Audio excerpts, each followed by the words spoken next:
பிரணிதா பிரணிசா அவர்களுக்கு எங்களுடைய பிரதேச செயலகம் சார்பில் மனமார்ந்த நன்றிகளை தெரிவித்துக் கொள்வதோடு இந்த இரண்டு சிறுவர்களும் இன்று எங்களுடைய பிரதேச செயலகத்துக்கு மாத்திரமல்லாமல் மட்டக்களப்பு மாவட்டம் கிழக்கு மாகாணத்துக்கு பெருமை சேர்த்து அகில இலங்கை ரீதியிலே இடம்பெற இருக்கின்ற போட்டிகளிலே பங்கு பெற்று இருக்கின்றார்கள். இவர்கள் மாகாண மட்டத்திலே பிரணிதா அவர்கள்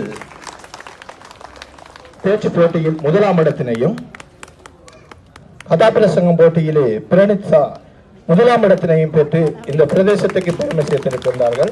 இந்த புனித நாளிலே எங்களுடைய இந்து சமய கலாச்சார அலுவலக திணைக்களம் நடத்துகின்ற தேசிய மட்ட ஆக்கத்திறம் விருது போட்டியிலே இந்த இரண்டு சிறுவர்களும் தேசிய ரீதியில் முதலிடம் பெற்று எல்லாம் வல்ல இறையர்களோடு முதலிடம் பெற்று வெற்றி வாகை சூடி வர வேண்டும் என அந்த சரஸ்வதி தாயை இந்த நேரத்தில் வேண்டி நிற்கின்றோம். நன்றிகள். அதனை போன்று இதனை நெறியாள்கை செய்த ஸ்ரீரபேணி வேணுகோபால் அவர்களுடைய தாயாருக்கும் இந்த வேளையில் நாங்கள் நன்றியினை தெரிவித்துக் கொள்வதில் பெருமிதம் அடைகின்றோம். தொடர்ந்து அடுத்த நிகழ்வாக